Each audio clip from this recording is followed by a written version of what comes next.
Good morning, everyone. Myself Purushottam Patel. I am from Dream India School, Raigad, Chhattisgarh, and today we are going to start our next topic. And this topic is related to class 9 SST Geography subjects, and the topic name is the River of India and their drainage system. Okay, so it is important chapter. Okay, so let's start.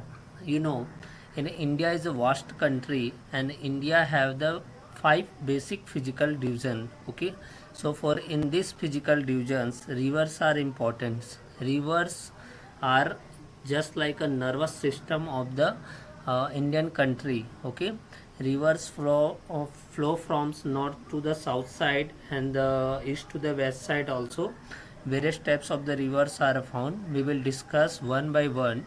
You will see in a diagrams. Indus rivers is in the north side.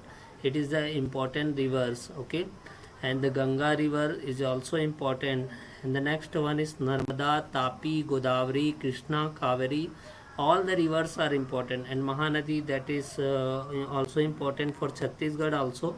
Okay, and Brahmaputra basin, then this river is also important. So okay, we will discuss one by one. Okay, so we will start from the basic features made by the rivers. Okay, so rivers may be divides, that means the course of the rivers may be divides into three basic categories. First one is upper course, second one is middle course, and the last one is lower course. Okay, upper course means where the source of river originated, that means where the river originated, then this course is called upper course.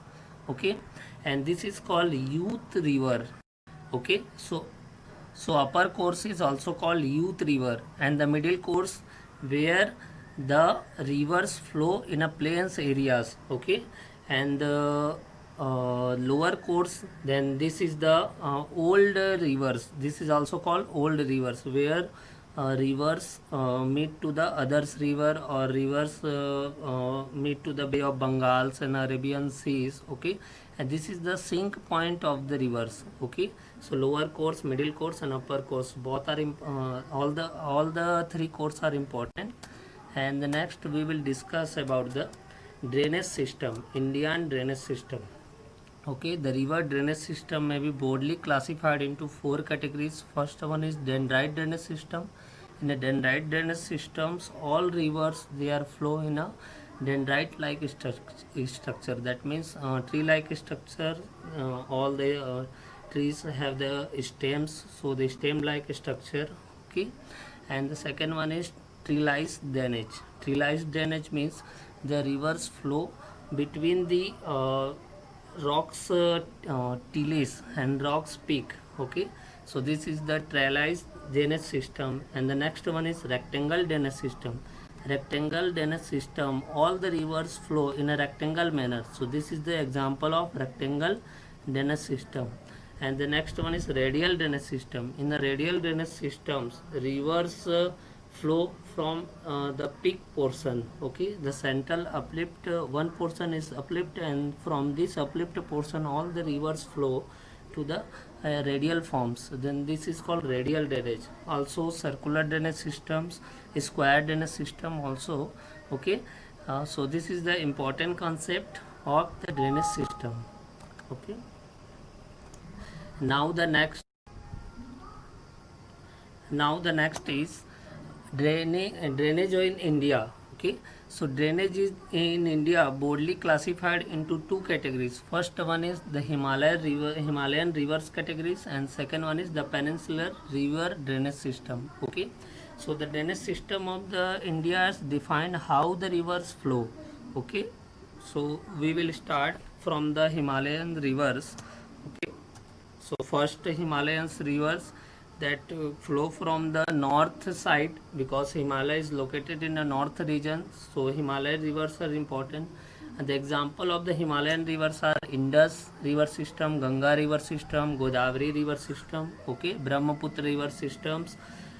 So first we will discuss about the Indus river system. Indus river systems, Indus rivers that originated from the Kailash Mans river peaks, and near about the Kailash Mansarovar in the Tibet regions, and they flow and go to the Jammu Kashmir regions between the Ladakh and Jaskar Sari, and they drain to the Pakistan side. Okay, so this is the origination of the Indus River. Indus River originated from the Tibet region, and they go in Jammu Kashmir regions and flow in a Pakistan side also. Okay, so the tributaries means those who join to the main rivers. Okay, those river they join to the main river is called tributaries. So the tributaries of the Indus River, Jhelum, Chenab, Ravi, Vyas, Satluj. Okay, so all the tributaries and the Indus River, they meet in Pakistan. Okay, and the sink of the Indus River is Arabian Sea. Okay, so it is important river. And the next river is important river, Ganga River. Ganga River, the origination of the Ganga River from the Gangotri Glacier, and they comes in a plain regions, and Allahabad regions and Haridwar regions, Yamuna meet to the Ganga, and then after Ganga uh, flow in a Bihar regions, and also flow in a Kolkata regions, and Brahmaputra basin, Brahmaputra rivers also merge in a Bangladesh side, and the sink of the Ganga river in a Bay of Bengal. Okay, so the tributaries of the Ganga is also important. Yamuna tributary is important. Son tributaries, Ghagra, Gandak, Kosi. Okay, all the tributaries are important in a Ganga.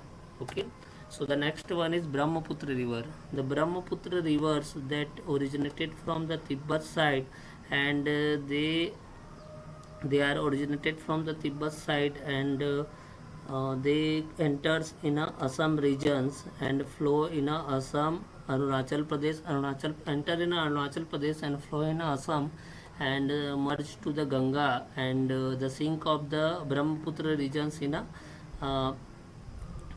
Bay of Bengal. Okay, and the important point of the Ganga and Brahmaputra, they form a delta. The important delta in this region is called Sundarban Delta. The Brahmaputra and Ganga form the Sundarban Delta. So it is an important point of the Ganga and the Brahmaputra basin. Okay. So next the peninsular rivers. Okay, after discussing the Himalaya rivers, we discuss about the peninsular rivers. Okay, peninsular rivers, they located in a south side. The important peninsular rivers are the Narmada basin. Narmada rivers, they originated from the Amarkantak and part of the Satpura mountains. Okay, and they are flow from the east to the west side. Okay, Narmada and Tapi, both the rivers, they flow from the east to the west side, and the sink of the Narmada rivers in a Arabian Sea. Okay, they are near about the Surat. So the important river is Narmada, and the next one is Tapi. Tapi also flow from the, in a Madhya Pradesh region and Maharashtra regions, Gujarat regions. Okay, and the sink of the Tapi rivers also in a Arabian Sea. Okay, and the next one is Godavari, Krishna, and Kaveri. All the rivers of the South India is important, because in the South India's have the water, because in a South India the water not in a every years, waters in a rivers present not in every years, but in a north side of the rivers, Himalayas, due to the Himalayas, in summer seasons, the melting of the snow, rivers may present in a uh, uh, water may be present in a rivers. Okay, so for these regions, Himalayan rivers is also important, and the South Indian river, that means south side rivers, is also important. Okay, so Godavari, Krishna, and Kaveri, all the rivers are important. Mahanadi rivers, they flow from Dhamtari district. The originated, or the origination of the Mahanadi from Dhamtari district and the Rajim areas, and they flow in Chhattisgarh regions, and they in the Mahanadi rivers have the important dams also. Okay. And they flow in Odisha side, and their sink point is Bay of Bengal. Okay. And they form a delta. Okay. And the Krishna basin is also important, and because the Krishna rivers, they originated from the Mahabaleshwar and in the Maharashtra side, and they flow in Andhra Pradesh, Telangana regions, and the sink point of the Krishna is the Bay of Bengal. So it is the important points of the Krishna. And the Kaveri, they also originated from the Karnataka and Maharashtra side, and the sink point of the Kaveri regions also in a Bay of Bengal. So it is the important rivers in, and their tributaries are also important, and the Ganga tributaries, Indus tributaries. Okay, so all the rivers are important and their tributaries are important. Okay, so this is your syllabus, and the chapter number 4, the river of India and their drainage system. We already discussed about the drainage systems and the rivers. Okay, so we highlight the some important points. First, we will discuss about the rivers of India. Okay, and their drainage system. Okay, this is your first topic. And the next one is the courses. Okay, so course may be divided into 3 broad categories. First one is upper course, second one is middle course, and the last one is lower course. Okay, upper course is also called youthful rivers, and the middle course mature rivers, and the lower course old rivers. Okay, so this is the diagram and your syllabus. So next one is structure of the drainage system. Structure may be defined into the various categories. Dendrite drainage structure. Okay, this is your dendrite drainage structure. And the next one is three-slide drainage pattern. This is your three-slide types of the structure. Okay, and this is your rectangle drainage system, in which all the rivers form a rectangle type structure, and this is your centroid or the radical drainage system. Okay, so all the drainage system are important, and all the rivers are important in India's. Okay, because agriculture also depends in rivers, and most of the farmers, they also depend in rivers and the rainfall also. So the next we will discuss about the Indus basin, Ganga basin, life in the Sundarban. Okay, we already discussed about the Indus river and the basin. What do you mean by basin?